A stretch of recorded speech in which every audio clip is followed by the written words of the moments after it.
자, 그럼 이어서 김영춘 전 해양수산부 장관님의 강연을 하실 텐데요. 네, 김영춘 전 장관님께서는 16대, 17대, 20대 삼선 국회의원이시고요.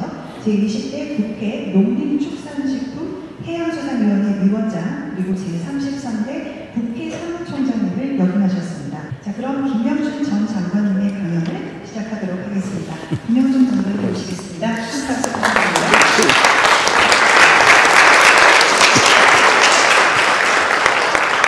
예, 여러분 반갑습니다. 방금 소개받은 김영춘입니다. 다시 인사드리겠습니다.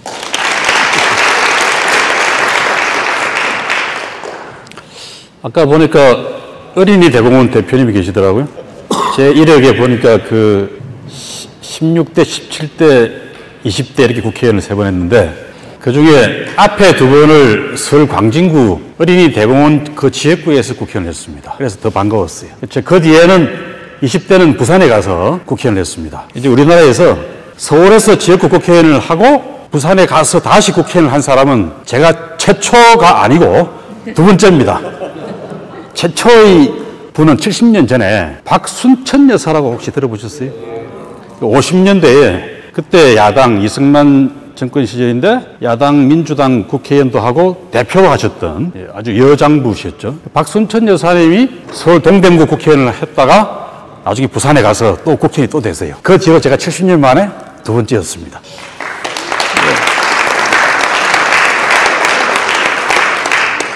제 자랑하려고 한 이야기가 아니라 어린이 대공원 때문에 괜히 반가워서 한 번 더 얘기를 한 건데 저는 지금은 이제 작년에 3월 달에 정치 은퇴 선언을 했습니다. 꼭 1년 됐네요, 이제. 어떤 사람은 저한테 왜 젊은 나이에 정치를 은퇴하냐 그러는데 제가 사실은 정치계에 빨리 들어갔습니다. 아까 우리 체육진흥공단 이사장님하고도 한 이야기를 했는데 제가 YS 대통령이 야당 총재 시절에 그분 빚으로 정치에 입문을 했거든요. 그때가 36년 전입니다.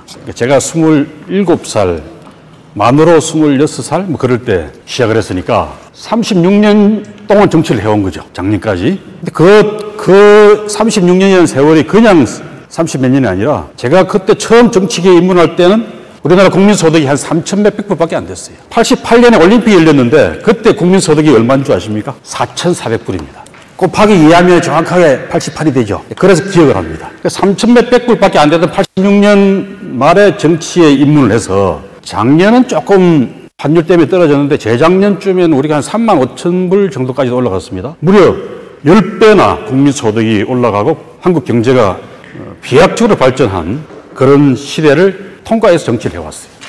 정치적으로는 어떻습니까? 제가 86년 말에 그 YS 빚으로 들어갈 때는 직선제 개헌 운동을 하기 위해서 들어갔었다 했습니다. 근데 그 뒤에 직선제 개헌이 되고 민주화가 되어서 벌써 반임제 대통령이 7번을 지나가는 그런 또 한 시대의 통과를 목격을 했죠.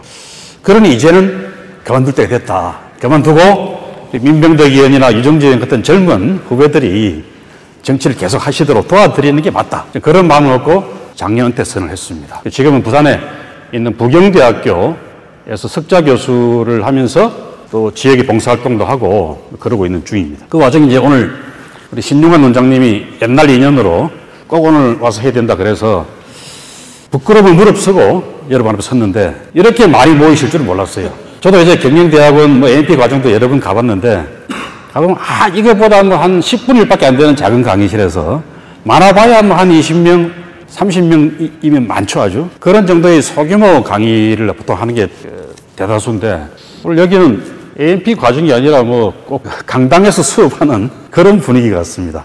또 한편 이제 제가 원래 30몇 년 정치 생활을 했으니까 사람이 많으면 많을수록 더 신이 나고 여러분들의 기를 받아서 더 이야기를 잘할 수 있겠다. 그런 자신감도 좀 생기기도 합니다. 고맙습니다, 여러분.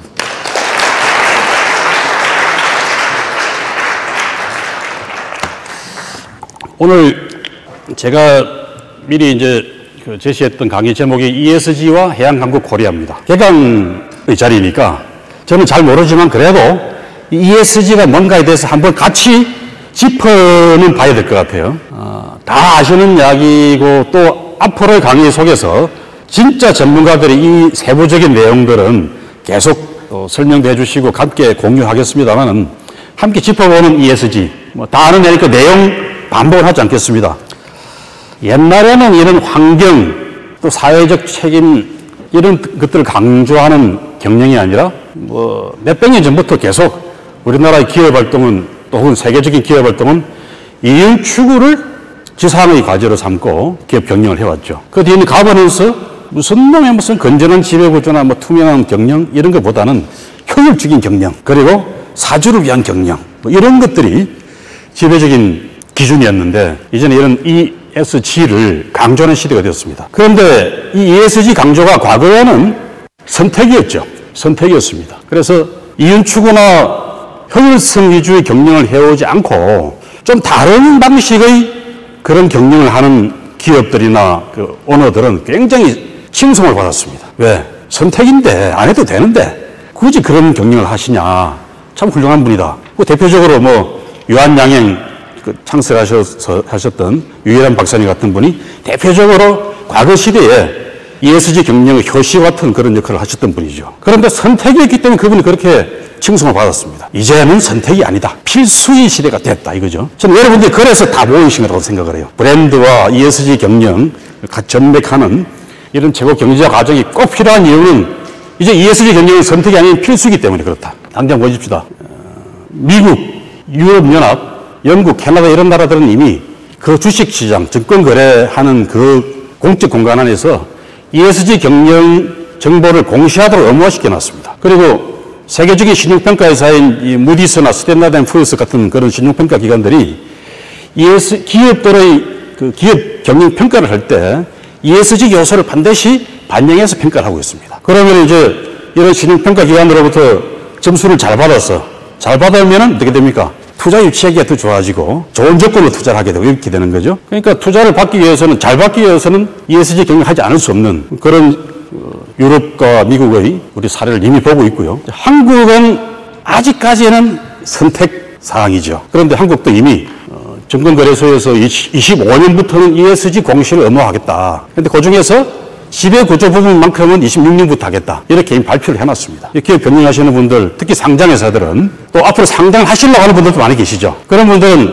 25년부터 E와 S, 26년부터는 G까지 같이 자기 기업 이 가치 구조 안에 다 포함시켜서 회사 경영을 하지 않으면 상장도 하기 어렵고 상장된 기업들도 좋은 점수를 받기 힘든 그런 시대가 한국도 오는 겁니다. 근데 이제 단계적으로 한다 그래서 우선은 시총 이 2조 원 이상의 기업부터 시작하겠다는 거고 아마 시간이 가면 갈수록 시가총액이 좀 낮아도 그런 대기업, 중견기업들까지 내려오겠죠. 그런 시대가 한국도 곧 도래하고 있다라는 거고요. 이미 국민연금이 이제 한국의 모든 상장회사들 혹은 비상장회사들 할 것 없이 가장 큰 선 투자자가 되어 있는데 그 국민연금조차도 이제는 ESG 기준을 자기들 운용자산의 50%를 ESG 기준으로 투자를 하도록 그렇게 방침을 정해놓고 있다고 합니다. 그러면 이제 대한민국조차도 ESG 경영은 필수다. 필수의 시대가 되었다. 여기까지를 제가 ESG라는 제목으로 여러분께 말씀드릴 전부입니다.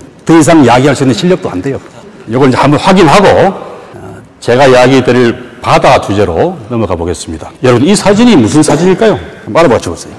옛날에 007 영화 중에 바다에 막 그 악당이 자기 본거지를 이렇게 막 설치해 놓고 주인공이 침투에 들어가서 아주 최종적으로 폭파가 되는 그런 장면이 있었어요. 제가 이 장면을 처음 가봤을 때는 제가 가본 현장입니다.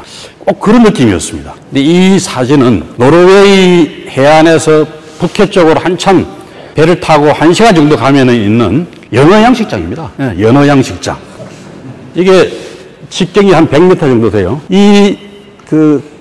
철골조로 만들어진 연어 양식장 플랜트인데 이 밑으로 이제 가두리 양식장이 있습니다. 그 가두리 양식장을 저 위에 그 건물이 있죠. 저 건물에서 다 조종을 하는데 바람이 많이 불면은 혹은 수온이 올라가서 이제 그 연어들이 기진맥진해지면은 저기서 이제 그 가두리를 쫙 밑으로 내립니다. 바다는 밑으로 내려갈수록 수온이 낮죠. 그래서 바람이 많이 불거나 수온이 높아져서 고기들이 힘들어하거나 그러면은 쫙 내려서 고기들한테 쾌적한 환경을 제공해 줍니다. 그리고 여기 먹이를 주는 시설도 다 자동화되어 있어요. 저 위에 있는 컴퓨터 통지실에서 버튼을 딱 누르면 골고루 먹이가 급이가 됩니다. 자동 급이 시설이 다 되어 있고요. 저 바다 밑에는 또 오염이 되니까 그런 것들 청소하는 자동 그 잠수정 같은 기계가 또 있어요. 저기서 수십만 마리의 연어를 키워서 한국에도 수출을 합니다. 우리가 먹는 연어들 90% 이상이 다 노르웨이산 연어입니다. 근데 그게 자연산이 아니고 다 양식입니다, 사실. 과거에는 노르웨이가, 지금도 그렇습니다. 연어 양식 어디서 하는가 하면은, 혹시 그 노르웨이 그 서해안에 피오르 해안지대 그 관광 그 명소죠. 거기 가보신 분 손 한번 들어보세요. 한 분밖에 안 계시니까요. 다른 분들 잘 안 가셨어요. 그게 너무 좋아서 젊었을 때 가면은 다른 데가 시시해져서 안 된답니다. 그러니까 꼭 나이 들어서 거의 제일 마지막 순서에 가는 게 맞다, 그렇게 이야기를 해요. 근데 저는 가봤어요. 가봤는데 참 좋아요. 그 피오르 해안지대가 빙하가 만들어 놓은 그 아주 좁은 현만이 짧게 수십 킬로, 뭐 길면은 막 100킬로, 200킬로 들어가거든요. 그러니까 그 입구만 막아버리면은 바닷물이 들어오는 겁니다. 입구를 딱 차단해 막아버리면은 수십 킬로 안이 전부 양식장이 되는 거라. 노르웨이산 양식 연어들이 주로 그런 피오르 해안의 현만지대 안에서 양식이 됩니다. 굉장히 경제적인 양식장이죠. 그런데 노르웨이 사람들이 우리보다 좀 더 깨었어요. 환경에 대한 의식 측면에서 더 그렇습니다. 피오르 지대가 굉장히 천하절경의 관광 명소 지역이고 자연 보존 구역인데 왜 여기서 계속 고기를 키우고 있냐? 고기를 키우면은 먹이를 줘야 되잖아요. 그 고기들이 다 먹어 치우면 좋은데 다 못 먹습니다. 많은 부분들은 그대로 유실이 되어서 해저로, 하저로 가라앉죠. 그래서 오염을 시킵니다. 또 그 물고기들이 배설을 하죠. 그래서 오염을 시키고. 그래서 노르웨이에서는 점점 이제 환경운동가부터 시작해서 또 국회에서도 법을 자꾸 고쳐서 여기에서 점점 양식하기 힘들게 규제를 엄청나게 강화시키고 있습니다. 그러니까 제가 가본 이 양식회사도 어쩔 수 없이 투자를 해가지고 피오르 해안을 막아놓고 하는 가두리 양식장보다 훨씬 돈이 많이 들어가는데도 불구하고 저 북해 바다까지 배를 타고 1시간이나 가야 되는 여기까지 플랜트를 설치해서 양식을 하고 있는 겁니다. 환경 규제 때문에 그렇습니다.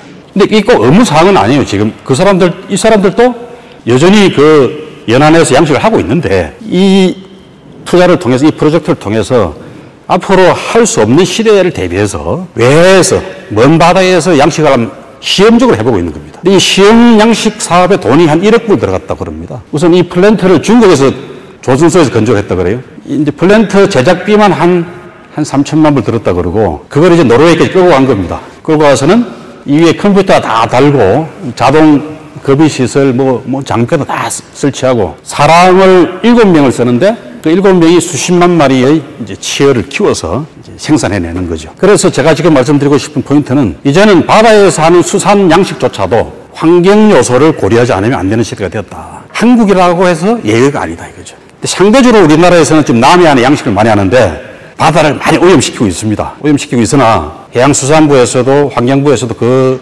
분들의 그 양식을 규제는 하는데 아주 심하게 규제는 못해요. 그러나 점점 이제 시간이 가면 갈수록 우리 바다를 지키기 위해서는 환경 규제를 할 수밖에 없는 거죠. 근데 우리는 아직도 이런 이제 시도가 잘 안 나타나고 있어서 제가 노르웨이 사례를 한번 여러분께 보여드리면서 이제 바다의 수산 양식조차도 환경에 대한 고려 없이는 더 이상 사업을 할 수 없는 그런 시대가 되었다. 그 점을 한번 사례로 보여드렸습니다. 여기 있는 이 이름들은 낯익은 이름들이죠. 한번 보세요, 쭉. ABN 암로 이런 이름 좀 낯설어도 크레딧 스위스나 ING, 스탠다드 차타드, 또 뭐 미쓰비시, 스미또 뭐 이런 건 다 익숙한 이름들이죠. 은행들입니다. 특히 투자은행들입니다. 투자은행인데 주로 유럽 은행들, 그 시티는 미국 은행이죠. 그리고 이제 일본 은행, 화교은행은 싱가포르에 있는 화교계 은행입니다. 이 이름들의 공통점이 뭘까요? 이 사람들은 선박에 투자를 하고 대출을 해주는 은행들입니다. 그런데 그 중에서도 포세이돈 원칙이라는 게 있어요. 포세이돈 원칙에 합의를 하고 가입을 한, 포세이돈 협회에 가입을 한 은행들입니다. 포세이돈 원칙이 뭘까요? 포세이돈은 여러분 잘 아시죠? 그리스 로마 신화에 나오는 바다의 신입니다. 제우스의 동생이죠. 제우스와 포세이돈이 형제간입니다. 형제간인데 아버지를 상대로 쿠데타를 일으켜서 집권을 합니다. 신들의 세계에서. 그래서 이제 쿠데타 공신인 거죠. 그래서 제우스는 하늘을 다스리고 포세이돈은 바다를 다스리고 또 그 동생이 하나 더 있어. 그게 하데스라는 동생입니다. 그 하데스는 지하세계, 사후세계를 다스리는 신이 되었습니다. 그 형제들이 쿠데타 공신들끼리 그렇게 나눠 먹었어요. 포세이돈은 바다의 신이고 그래서 그 뒤에 2000년 동안 계속 유럽의 문학에서는 특히 해양문학이나 뭐 이런 데서는 포세이돈이 빠지면 잘 이야기가 잘 안 돼요. 많은 유럽의 시인들이 포세이돈을 자기 바다 시에 등장시키고 또 개별 나라들도 포세이돈을 자기식으로 받아들인 그런 신화들을 만들어내고 설화를 만들어냅니다. 왜 선박 투자하는 은행들이 포세이돈 원칙이라는 게 가입을 했을까? 이 포세이돈 원칙은 선박에 투자할 때는 반드시 환경 요소를 고려해야 된다라는 의무사항입니다. 그 유엔 기후변화 협약에서 그 원칙을 제시를 했고 거기에 동의하는 은행들이 모여서 이 포세이돈 협회를 구성을 했어요. 그래서 이 은행들이 한 30개 정도가 지금 현재 가입이 되어 있는데 이 은행들이 전 세계 선박 금융의 한 60% 이상을 차지하는 은행들입니다. 그런데 여러분 잘 보십시오. 이 안에 없는 나라가 한국이 없죠. 중국도 없습니다. 전 세계 해운이나 선박 건조하는 조선 시장은 이제 이미 한국과 중국 쪽으로 중심이 다 넘어오고 있는데 아직도 한국과 중국에는 이런 포세이돈 원칙이 가입하지 않고 있습니다. 어떤 은행도. 근데 이게 점점 시간이 가면 갈수록 아직까지는 여기 가입하지 않고도 버틸 수가 있는데 시간이 더 지나면 버틸 수가 없겠죠. 한국도 중국도 여기 가입을 해야 될 겁니다. 그렇지 않으면은 예를 들면 선사나 해운사들 입장에서도 자기들도 이제 친환경 고려를 하면서 조선을 하고 배를 운영을 해야 될 텐데 거기서 투자기관들까지도 그렇게 되어버리면은 어쩔 수 없는 큰 대세로 한국도 여기 이 흐름이 따라갈 수밖에 없는 거죠. 그런 세월이 곧 올 거다. 그걸 제가 예시를 들어서 한번 통계로 말씀을 드려볼게요.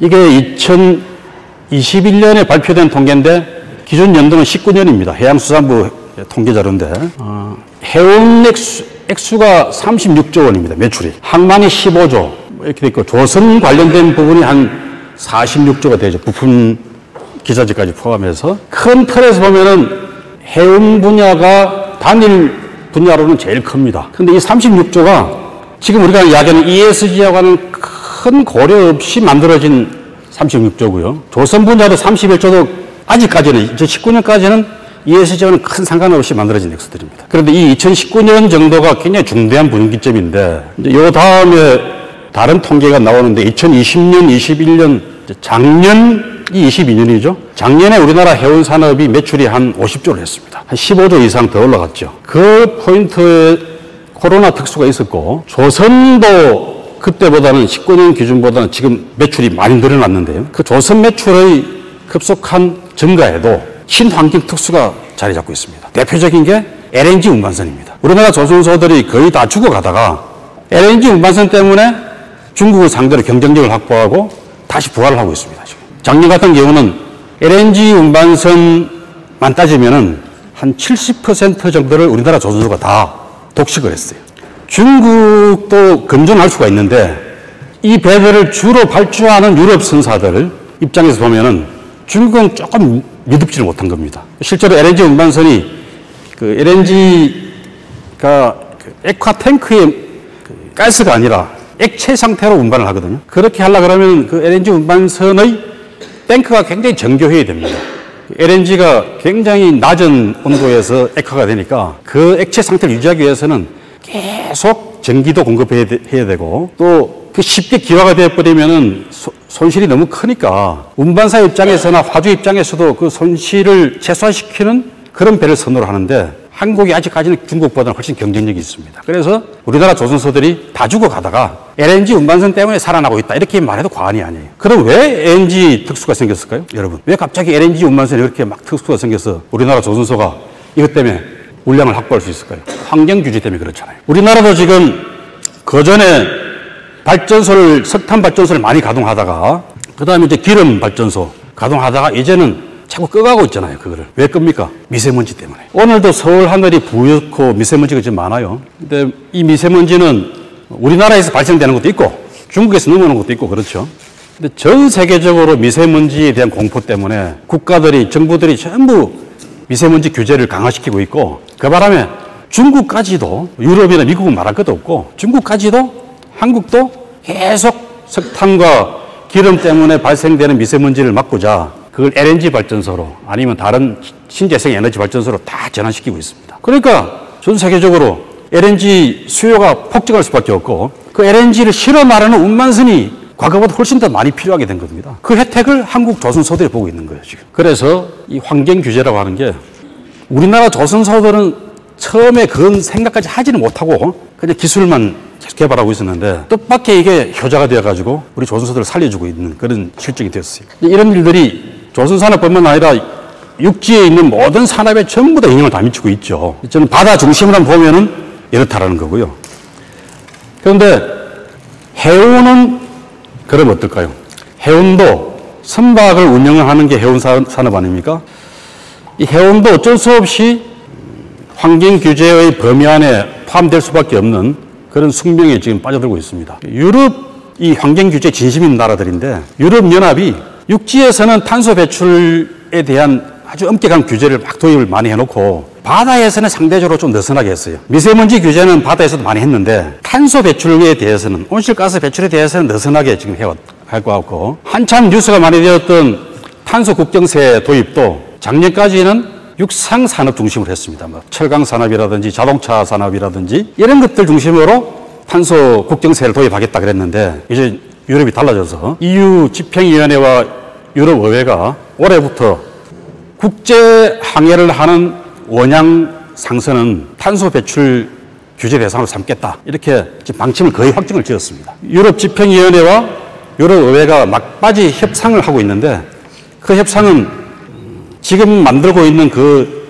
기준선이 너무 낮다 그래서 더 상향시키자 그러는 그 협상을 하고 있습니다. 2030년 정도 기준으로 봤을 때 지금 배출하는 이산화탄소나 온실가스 배출의 한 20-30% 이상을 감축해야지 유럽에서 벌금을 안 물고 항의를 할 수가 있을 겁니다. 그러면은 우리나라 해운회사들이 수출을 하고 우리나라 전체 산업은 그 수출 때문에 먹고 사는 거죠. 대한민국이 지금 수출 수입에 의존하는 무역 의존도가 한 70%, 80% 이상이 됩니다. 수출 수입이 없으면 못 사는 나라인데 그 수출 수입의 99%는 배로 실은 나라입니다. 금액으로 따졌을 때는 좀 달라요. 금액은 비행기로 실은다는 게 고가품들이 많으니까 금액으로 치면 비행기가 한 20% 이상 차지합니다.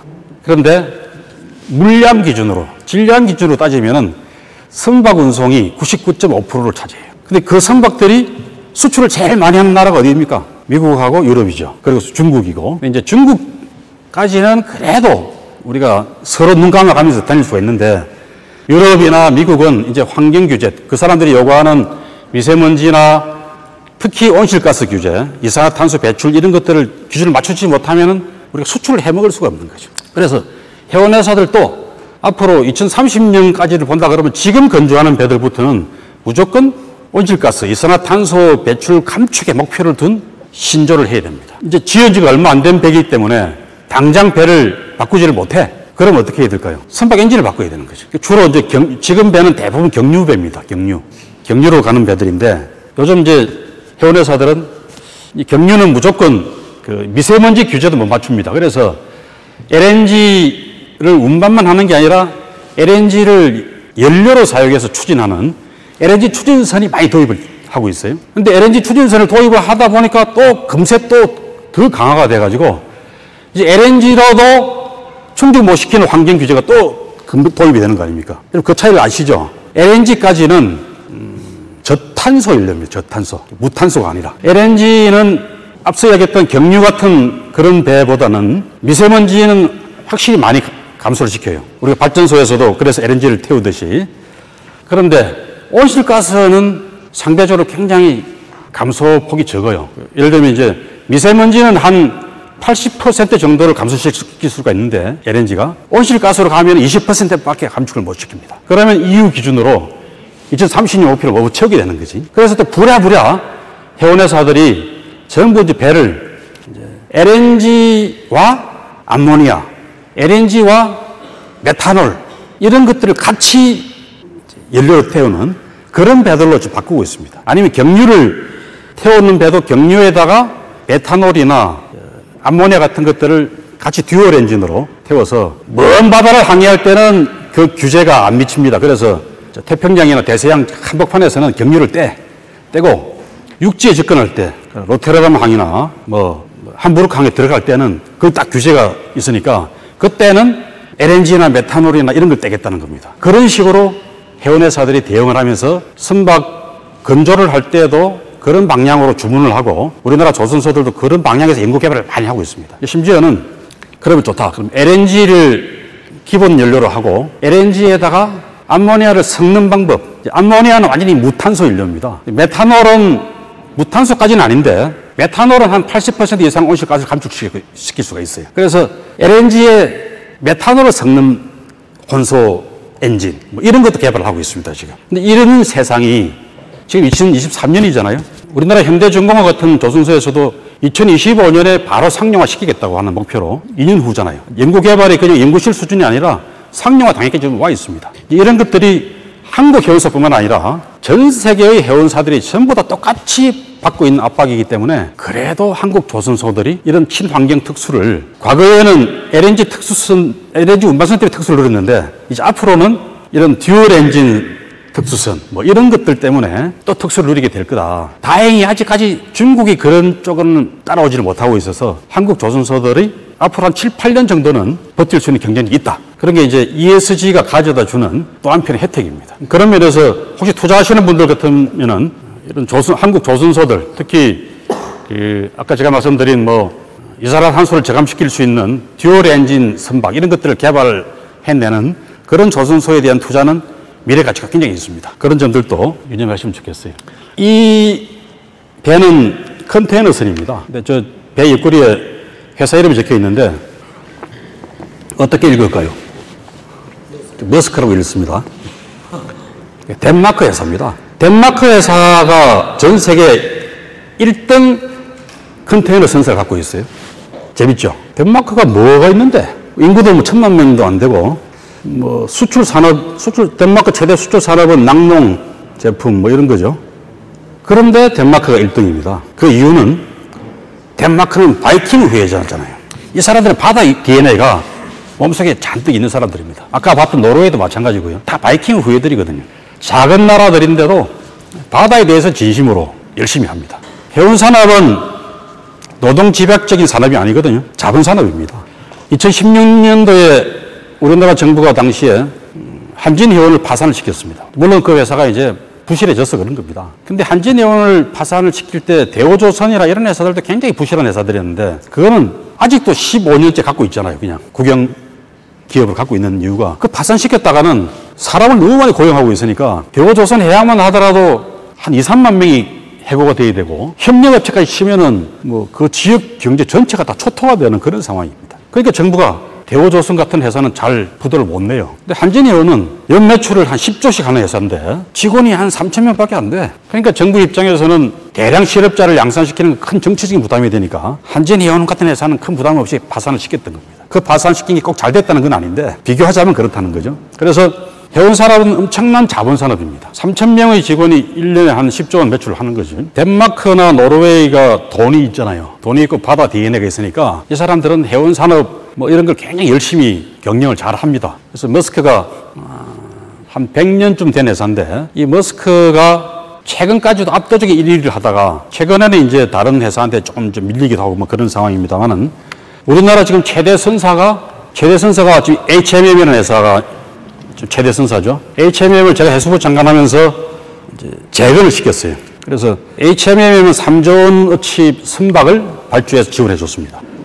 그 배들이 아주 성공적으로 값이 쌀 때 건조를 해서 코로나 특수를 타면서 HMM이 돈을 한 20조를 벌었습니다. 매년 5천억씩 적자를 보던 회사였는데 한 10년 동안 이 앞에 정부에서 3조 원을 HMM에 지원해줘서 그 배로 지난 3년간 20조를 벌었어요. 영업 흑자 20조. 근데 앞에 봤던 HMM은 그 3년 동안에 얼마 벌었겠습니까? 한 120조를 벌었습니다. 어마어마하게 버는 거죠. 그 120조 번 돈으로 지금 머스크는 작년에 비행기를 한 10대 정도 샀어요. 자기는 이제 해운만 안 한다. 항공 화물도 하고 전방위적인 물류 기업으로 발전하겠다. 이런 이제 포부를 가지고 비행기를 한 10대 사버렸습니다. 큰 대형 전복기를. 그 정도 돈을 많이 벌어요. 우리도 작년, 재작년 번 그 돈으로 이제 HMM뿐만 아니라 다른 선사들도 다 합치면 한 30조 정도를 벌은 셈입니다. 그 해운 선사들이 이제 과거의 그런 부실한 해운 경영이 아니라 좀 더 다른 차원의 경영을 해보자고 열심히 노력하고 대비하고 있는 그런 중인데 그럼에도 불구하고 아직까지 대한민국이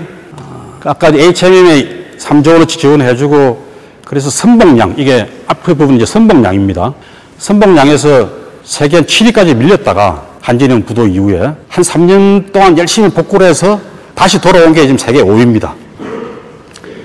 이 보시면 이게 토탈 TWT라고 되어 있는 이 TWT는 재화 중량 톤수입니다. 데드 웨이트 토니지인데 재화 중량 톤수로 우리나라가 이제 5등으로 올라와서 이게 9,990이니까 한 1억 DWT 정도 되는 거죠. 근데 너무 비교가 되는 의외의 사실이 맨 위에 있는 1등입니다.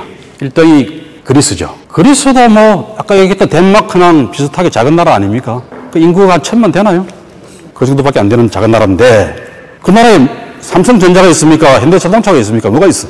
없어 그런 거. 그리고 세계적인 조선소도 없어요. 세계적인 선사도 없어. 해운사도 없어. 그런데 왜 그리스는 전 세계에서 선주국가로 선박 보유 1등 국가가 되어 있을까요? 이것도 해양국가로서의 DNA가 우리보다 훨씬 더 월등하기 때문입니다. 여러분 기억하는 그리스와 바다 이야기 뭐가 있습니까? 그렇지. 그 제클린 케네디하고 결혼했던 오나시스 선박왕. 딱 그 이야기 기억나죠? 역사적으로는 옛날 아테네, 그리스 도시국가 아테네가 페르시아하고 전쟁을 하잖아요. 그러면서 살라미스 해전 이런 것도 하고 그러죠. 그런 시절부터 그리스는 늘 바다의 국가였습니다. 육전에서는 페르시아를 못 이기는데 해전에서 이겨가지고 살라미스 해전, 펠로폰네소스 해전 이런 데서 이겨서 버티거나 그렇게 했던 나라가 그리스입니다. 그래서 사람들은 세계적으로 계속 흥행하는 그리스가 낳은 세계적으로 또 전 세계적으로 가장 역사가 오래된 흥행 작가가 일리아드 오디세이를 쓴 호메로스 아닙니까? 그죠? 3,000년 가까이 됐어요. 그 일리아드 오디세이가 서사시인데 바다의 서사시입니다. 우선은 바다를 건너서 트로이를 공격하는 그리스 연합군의 이야기. 이제 트로이를 둘러싼 전쟁 이야기고 오디세이는 그 트로이 전쟁에서 이긴 주인공 오디세우스가 집으로 돌아오는 길에 겪는 그 에게해를 중심으로 한 바다 유랑기입니다. 그래서 거기에 무슨 사이렌이라는 그런 요정도 나오고 오만 개 다 나오죠. 그리스는 그런 것들을 수천 년 자기들의 문화로 받아들이고 살아온 나라입니다. 그러니까 아까 본 이 통계대로 우리는 이제 1억 DWT인데 제조업도 없고 조선산업, 해운산업 다 없는 그리스가 선박 장사만 하는 나라입니다. 이 나라는. 해운사 안 하고 우리나라에 배를 건조를 하고 우리나라 해운선사한테 배를 빌려주는 회사입니다. 그리스 회사들은. 오나시스 같은 사람들은. 그걸로만 해서 4억 DWT 배를 갖고 있어요. 그 뒤에 이제 일본이 항상 부동의 2등이었는데 요 최근 3년 사이에 중국이 일본을 제치고 올라갔습니다. 그 중국의 실물 경제력이 워낙 강력하니까 그걸 반영하는 게 배를 많이 건조하고 샀던 거죠. 싱가포르는 잘 아시는 해양국가고요. 근데 이걸 이제 선가 기준으로 보면 중국이 1등입니다, 이제. 중국 1등, 일본 2등. 그리스는 배 척수는 많은데 주로 벌크선이나 유조선 같은 게 많아요. 근데 이제 중국이나 일본 배들은 좀 더 비싼 탱크, 화학 운반선 같은 거나 컨테이너선 중에서도 좀 더 고급 그런 컨테이너선, 큰 배, 아니면은 LNG 운반선 같은 배는 그냥 컨테이너선보다도 성가가 2배 이상 비싸거든요. 그런 배들을 중국, 일본이 많이 갖고 있는 거죠. 근데 미국이 해운국가가 아닙니다. 미국은 배가 많이 없어요. 그런데 값으로 매겨보니까 미국이 갑자기 4등으로 올라왔어요. 이거 왜 그렇겠습니까? 얘들은 비싼 배, 특히 유람선, 크루즈 유람선을 많이 갖고 있어요. 크루즈선은 굉장히 비싼 배입니다. 똑같은 배라고 치면 컨테이너선보다 한 5배 이상 더 비싸요. 크루즈선이. 그 크루즈선에 들어가는 기술이 굉장히 고급 기술들이고요. 이 크루즈 타보신 분 계시죠? 그 배는 큰 파도가 쳐도 잘 흔들리질 않아요. 스테빌라이저라고 하는 그 장치들이 딱 전후 좌우에 다 있어서 안정을 잡아주는 그런 기능을 합니다. 그래서 비싼 배입니다. 그러니까 미국이 마이애미 중심으로 해서 그 크루즈 관광이 굉장히 발달해 있거든요. 세계 1위, 2위 크루즈 그 선사들이 다 미국 회사들입니다. 걔들이 미국에서뿐만 아니라 아시아 시장에서도 영업을 하고 한국에 들어오는 크루즈 여객선들도 미국 배들이 많습니다. 그러니까 미국이 크루즈선 때문에 성과가 굉장히 높은 그런 나라가 되어 있고요. 우리나라 배도 아직까지는 부가가치 좀 낮은 배들 갖고 있기 때문에 앞으로 한국이 이제 조선도 갖고 있고 제조업도 많이 있고 수출 수입을 많이 하는 나라이기 때문에 우리도 자본산업인 해운산업에 적극적으로 투자를 하게 되면은 훨씬 더 돈을 많이 벌 수 있는 그런 나라로 거듭날 수 있고 그 맥락에서 중요한 포인트가 환경규제입니다. 우리한테 주어진 황금의 기회입니다. 그래서 앞으로 ESG라는 이 주제와 해양 국가로서 한국이 더 발전할 수 있는 여지가 바로 이런 지점이 있다라는 점 말씀을 드리겠습니다. 참고로 제가 좀 전에 우리 해운산업 그 전체 매출액이 지금 한 50조 정도 했다 그랬잖아요. 작년에. 많이 늘은 겁니다. 해운 재건을 통해 늘어난 건데 앞으로 한 2030년 이 정도에는 이걸 한 70조까지 늘려보자라는 게 정부의 목표입니다. 충분히 가능한 목표고 그런 정도 해야 이제 비로소 한국이 해양국가로서 큰 소리 칠 수 있는 그런 단계가 될 것이라고 생각을 해요. 여러분 이 지도 보신 적 있습니까? 우리가 보던 지도하고는 다른 지도죠. 뒤집어 놓은 지도입니다. 늘 보던 지도는 보면 우리나라가 대륙의 끄트머리에 꼬리처럼 붙어 있는 좀 옹색한 그림이잖아요. 더욱이 북쪽으로 올라갈 수도 없어.